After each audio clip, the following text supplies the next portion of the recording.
بسم اللہ الرحمن الرحیم۔ دنیا بھر سے دیکھنے اور سننے والے اپنے تمام ناظرین کی خدمت میں السلام علیکم ورحمۃ اللہ وبرکاتہ۔ میں ہوں آپ کا میزبان محمد ندیم اور آپ دیکھ رہے ہیں المفتی آن لائن۔ ناظرین محترم، آج بھی آپ کے بہت سارے سوالات ہیں، انشاءاللہ پروگرام میں شامل کریں گے۔ ہماری شرعی رہنمائی کی واحد ہیلپ لائن المفتی آن لائن ہی ہے، جہاں آپ کو انتہائی مستند مفتیان کرام رہنمائی دیتے ہیں، آپ کے سوالات کے جوابات دیتے ہیں۔ یقیناً یہ آپ کے لیے استفادے کا سب سے مؤثر اور بہترین پلیٹ فارم ہے۔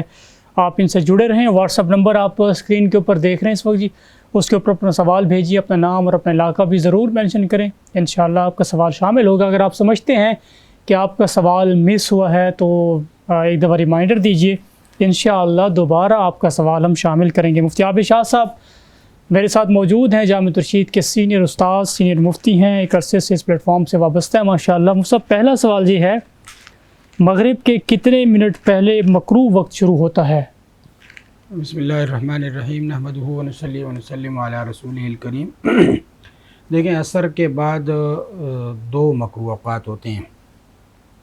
ایک مکروہ وقت تو عصر پڑھتے ہی شروع ہو جاتا ہے، اور وہ نوافل کی نسبت سے ہے کہ جیسے ہی آپ عصر پڑھ لیتے ہیں تو اس کے بعد نفل کے لیے مکروہ وقت شروع ہو جاتا ہے۔ کسی بھی قسم کا نفل نماز پڑھنا وہ مکروہ ہوتا ہے۔ ٹھیک۔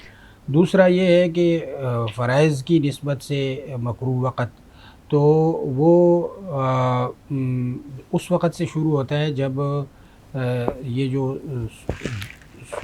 سورج کی ٹکیا ہوتی ہے صحیح۔ اس کی کرنیں بالکل ختم ہو جاتی ہے اور وہ پیلا پڑ جاتا ہے، اور اگر کوئی اس کو دیکھنا چاہے تو دیکھ سکے، ٹھیک ہے، تو اس وقت سے یہ شروع ہوتا ہے۔ اصولی طور پر عام طور پہ ہمارے پاکستان ہندوستان میں یہ 20 منٹ، تقریباً 20 منٹ پہلے، یعنی مغرب سے 20 منٹ پہلے یہ وقت شروع ہو جاتا ہے۔ ٹھیک۔ تو اس وقت میں کوئی اور فرض نماز قضا پڑھنا تو مکروہ ہے، البتہ اس دن کی عصر کی نماز جو ہے وہ پڑھ سکتے ہیں۔ وہ ظاہر ہے کہ اگر کسی نے نہیں پڑھی تو وہ اس وقت تک مؤخر کرنا تو مکروہ ہے، لیکن اس وقت میں بھی اگر وہ نماز پڑھیں گے تو اس کو مکروہ نماز نہیں کہیں گے، بلکہ وہ بغیر کراہت کے ادا ہو جائے گی، یعنی اس تاخیر کی وجہ سے وہ گناہگار ہوگا، لیکن نماز اس کی صحیح ہوگی، نماز کا اعادہ واجب نہیں ہوگا۔ ٹھیک ہے جی، بہت شکریہ ہم سب۔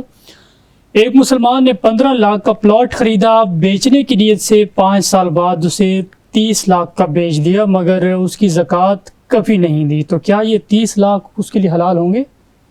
لیکن زکوٰۃ تو ان پر واجب ہے، اور زکوٰۃ پہلے سال سے ہی واجب تھی۔ جب پہلا سال مکمل ہوا تھا ٹھیک ہے، تو اس وقت پلاٹ کی جو قیمت تھی اتنی زکوٰۃ ان پر لازم تھی۔ جب انہوں نے ادا نہیں کی تو وہ زکوٰۃ ان کے ذمہ میں ہے۔ صحیح۔ اسی طرح دوسرے سال، تیسرے سال، چوتھے سال، 5ویں سال، تو 5 سالوں کی ان پر لازم ہے کہ یہ زکوٰۃ کا حساب کریں، اور اتنی رقم اگر یہ ادا نہیں کریں گے تو یہ گناہگار ہوں گے۔ ٹھیک ہے، کیونکہ زکوٰۃ بھی اسی طرح فرض ہے جس طرح نماز فرض ہے۔ ایک آدمی اگر نماز نہیں پڑھتا تو اس کی وجہ سے وہ گناہگار ہوتا ہے، تو یہ اگر زکوٰۃ نہیں دیں گے تو گناہگار ہوں گے۔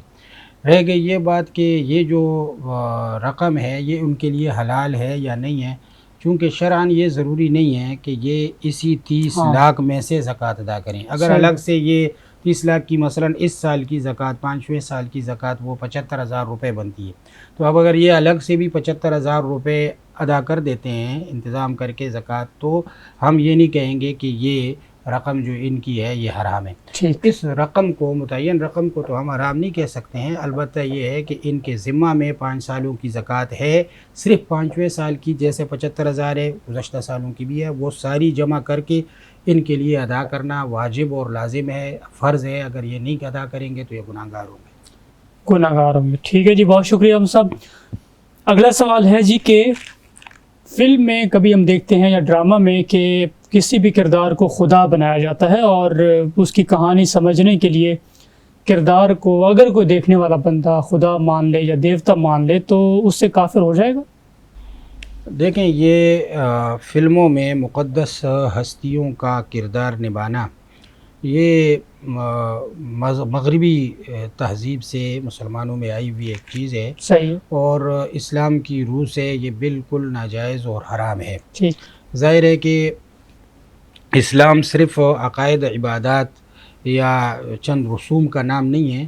اسلام ایک مسلمان کو اس کی معاشرت کے حوالے سے، رہن سہن کے حوالے سے بھی مستقل احکامات دیتا ہے. جی تو جیسے ایک مسلمان اس میں آزاد نہیں ہے کہ وہ مطلب اپنے، جیسے خواتین کو حجاب کا حکم ہے، پردے کا حکم ہے، مردوں کو ستر چھپانے کا حکم ہے، اسی طریقے سے کسی بھی قول یا فعل کا اظہار کرنا اس کی مسلمان کو اجازت نہیں ہے، بلکہ اس کے حوالے سے اسلام کے احکامات ہیں. ان احکامات کے مطابق جو فعل یا قول ہو وہ آپ کر سکتے ہیں، جو ان احکامات کے خلاف ہو وہ آپ نہیں کر سکتے ہیں. تو کسی انسان کے لیے اپنے آپ کو خدا اور نبی ظاہر کرنا یہ کفر ہے، جائز نہیں ہے، بالکل جائز نہیں. اور یہ تو خدا اور رسول کی بات ہے. جو دیگر مقدس ہستیاں ہیں جیسے صحابہ کرام ہیں، ان کا کردار نبھانے کو بھی اہل علم نے کہا ہے کہ بالکل ناجائز ہے، یہ توہین اور بے ادبی میں آتا ہے. اور جو اس قسم کی فلمیں بنی ہیں، نہ ان کا بنانا جائز ہے، نہ ان کا دیکھنا جائز ہے، بلکہ تجدید ایمان و نکاح کے فتاوی بھی موجود ہیں. یہ الگ بات ہے کہ اگر ایک آدمی جو ہے وہ ناجائز اور حرام سمجھتے ہوئے ایسا فعل کر لیتا ہے تو اس کو مطلب ہم اس شخص پر کفر کا فتویٰ نہیں لگائیں گے، لیکن احتیاطاً اس کو تجدید ایمان و نکاح کا حکم ضرور دیں گے. ضرور دیں گے. بہت شکریہ. اگلا سوال آڈیو ہے وہ بھی پلے کریں گے انشاءاللہ.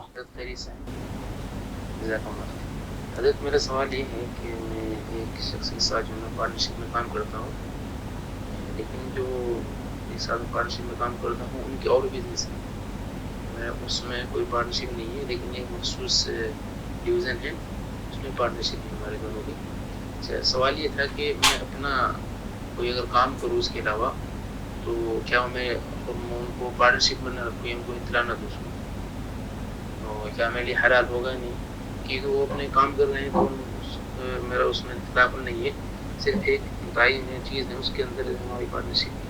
جی لیکن شرعی لحاظ سے ایک آدمی ایک وقت میں کئی کاروبار کر سکتا ہے.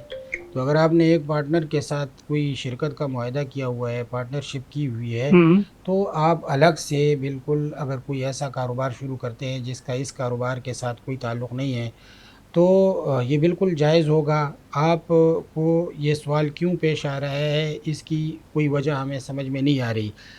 ایک دو باتیں ہیں. ایک تو یہ ہے کہ آپ نے اگر اس پارٹنرشپ میں کوئی معاہدہ کیا ہوا ہے ایسا کہ اس چیز کا کاروبار میں الگ سے شروع نہیں کروں گا، تو اس معاہدے کی خلاف ورزی ہوگی، اس صورت میں تو یہ اس وجہ سے ناجائز ہوگا.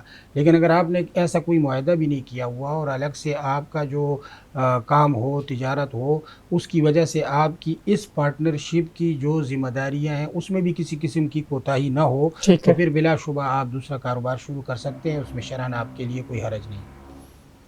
بہت شکریہ. اگلا سوال یہ ہے کہ ایک شخص کی بیوی ملک سے باہر رہتی ہے اور وہ چھٹیوں میں وہاں جاتا ہے، تو اس دفعہ جب چھٹیوں میں گیا تو اس نے دیکھا کہ ماحول بہت زیادہ خراب ہے، مطلب اس کی بیٹی باہر کہیں شراب لے کر پھر رہی تھی. تو اس نے بیوی سے جھگڑا کیا، بیوی نے پولیس کو کال کر دی اور پولیس آ گئی. پولیس والے اسے جیل لے گئے. ایک دو دن بعد اس نے بیوی سے رابطہ کیا کہ میں صلح کرنا چاہتا ہوں، تو بیوی نے کہا کہ پہلے مجھے طلاق دیں تب ہی صلح ہوگی. چنانچہ بیوی طلاق کے کاغذ بنا کر شوہر کے پاس لے گئی اور شوہر نے بغیر کسی ارادے کے، بغیر کسی نیت کے، بغیر پڑھے اس نے سائن کر دیے تاکہ کسی طریقے سے مجھے یہاں سے آزادی مل جائے. وہ سب اس کے بعد بیوی نے اسے صلح کر لی، اس کو بری کر دیا اور واپس اپنے ملک آ گیا. اور اب یہ پوچھنا ہے کہ کیا یہ جو طلاق ہوئی ہے یہ ہو گئی ہے؟ دیکھیں، جبر کے ماحول میں جو طلاق ہوتی ہے اگر وہ صرف تحریراً ہو، زبان سے نہ دی جائے، صحیح، تو وہ طلاق تو واقع نہیں ہوتی. اب ان کا جو کیس ہے وہ بھی بظاہر جبر کا ہی ہے، کیونکہ وہ گرفتاری کا نہ صرف یہ کہ خطرہ تھا بلکہ گرفتار ہو چکے تھے، اور وہ گرفتاری طویل ہو سکتی تھی اگر یہ بیوی کے ساتھ صلح نہ کرتے. تو ان حالات میں اگر یہ بات درست ہے کہ انہوں نے زبان سے کوئی طلاق کے الفاظ نہیں کہیں، صرف تحریر پر انہوں نے دستخط کیے ہیں، تو اس تحریر کی وجہ سے ان کی بیوی پر کوئی طلاق واقع نہیں ہوئی، وہ حسب سابق ان کی بیوی ہے. ٹھیک. آڈیو سوال ہے جی. کراچی سے سر، وضو کرتے ہوئے پاؤں دھوتے ہوئے اگر ہوا خارج ہو جائے تو وضو دوبارہ کرنا ہوگا. ابھی ہاتھ پاؤں منہ وغیرہ گیلا ہے تو اس میں کیا حکم ہے سر؟ دوران وضو اگر کوئی ناقض وضو پایا جائے، جیسے آدھا وضو ایک آدمی نے کیا ہے اور اس دوران اس کے جسم سے کوئی نجاست خارج ہو گئی، خون نکل گیا، ہوا خارج ہو گئی، تو اس کی وجہ سے جو اس نے وضو جتنا کیا ہو وہ باطل ہو جائے گا، اور اثر نو وضو دوبارہ سے کرنا پڑے گا، ضروری ہے۔ ٹھیک ہے، بہت شکریہ۔ اگلا سوال ہے جی کہ ایک بندہ اگر آنکھیں بند کر کے نماز پڑھ رہا ہے تو یہ درست ہے؟ دیکھیں، آنکھیں بند کر کے نماز پڑھنا سنت کے خلاف ہے۔ سنت طریقہ یہ ہے کہ انسان جو ہے وہ آنکھیں کھول کے نماز پڑھے اور قیام کی حالت میں وہ سجدے کی جگہ نظر رکھے اور رکوع سجدے میں ناک پر نظر رکھے۔ تو جب یہ سنت ہے تو اگر ایک آدمی بالکل آنکھیں بند کر کے نماز پڑھے گا تو یہ سنت کے خلاف ہوگی، اس لیے ایسا کرنا نہیں چاہیے۔ لیکن اگر کسی آدمی کو، فقہا نے لکھا ہے کہ اگر کسی آدمی کو نماز میں جو مطلوب خشوع خضوع ہے وہ حاصل نہ ہوتا ہو اور اس مقصد کے لیے وہ آنکھیں بند کر کے نماز پڑھے تو مستقل معمول بنانا تو ٹھیک نہیں ہے، لیکن ایک وقت تک بطور ایک تدبیر کے اگر وہ اس طرح کرتا ہے تو اس کی گنجائش ہے۔ ٹھیک۔ مصطفیٰ، ایک اور سوال ہے کہ بعض لوگ ایسے ہیں جو عذاب قبر کو، جو اس کا جسمانی عذاب ہے، اس کا بالکل انکار کرتے ہیں، صرف روح کے بارے میں کہتے ہیں کہ اس کو عذاب ہوتا ہے، تو کیا ایسے لوگوں کے پیچھے نماز اگر بندہ پڑھتا ہے تو حکم کیا ہوگا؟ دیکھیں، جو عذاب قبر کا عقیدہ ہے یہ اہل السنہ والجماعہ کے عقائد میں سے ہے، اور یہ عقیدہ قرآن سنت کی نصوص سے ثابت ہے۔ قرآن پاک میں کئی آیات ہیں جن سے قبر کا عذاب ثابت ہوتا ہے۔ آل فرعون کے بارے میں ہے کہ النار یعرضون علیہا غدوا وعشیا، کہ ان پر آگ پیش کی جاتی ہے صبح اور شام، تو یہ قبر کی حالت کے عذاب ہے۔ اسی طریقے سے حدیث شریف کے جو الفاظ ہیں، ظاہری الفاظ، وہ سارے میت کے ہیں۔ مطلب یہ ہے کہ اذا ادخل المیت، کہ جب میت کو قبر میں داخل کیا جاتا ہے، وہ اتاہ ملکان، اس کے پاس فرشتے آتے ہیں، یجلسانی، اس کو بٹھا دیتے ہیں۔ اب یہ بٹھانا یہ سب جسم کی صفات ہیں، تو اس لیے اہل السنہ والجماعہ کا یہ عقیدہ ہے کہ قبر کے اندر عذاب اور ثواب پہنچتا ہے، اور عذاب اور ثواب اس کا تعلق صرف روح کے ساتھ نہیں ہوتا، روح اور جسم دونوں کے ساتھ ہوتا ہے، اور اس کا ایک عقلی وجہ بھی ہے کہ بھئی دنیا کے اندر اگر کسی نے گناہ کیا ہے تو وہ روح اور جسم دونوں کے ساتھ کیا ہے، تو عذاب اس کا جو عذاب ہے وہ بھی دونوں پر آنا چاہیے۔ تو اس لیے اگر ایک آدمی سرے سے عذاب قبر ہی کا منکر ہے تو وہ تو اہل السنہ والجماعہ کے عقیدے سے منکر ہے اور گمراہ ہے۔ اور اگر ایک آدمی جو ہے وہ اس کا قائل ہے کہ عذاب ہوتا ہے لیکن صرف روح پر ہوتا ہے، جسم پر بالکل نہیں ہوتا، تو اس کی یہ بھی اہل سنت والجماعت کی تشریح کے مطابق تشریح نہیں ہے۔ درست تشریح یہی ہے کہ جسم کے ساتھ روح کا تعلق قائم ہوتا ہے، اور ایسا تعلق ہوتا ہے کہ اس تعلق کے ساتھ جسم بھی الم یا راحت کو محسوس کر سکتا ہے اور محسوس کرتا ہے۔ ٹھیک ہے، بہت شکریہ مفتی عابد شاہ صاحب۔ ناظرین محترم، آج کا پروگرام اپنے اختتام کو پہنچا۔ جو سوالات آپ نے بھیجے تھے مفتی صاحب کی خدمت میں رکھے ہیں، جواب پیش خدمت آپ نے سنے ہیں، جواب استفادہ کیا ہے۔ انشاءاللہ دوبارہ خدمت میں حاضر ہوں گے کچھ نئے سوالات کے ساتھ، نئے مہمانوں کے ساتھ۔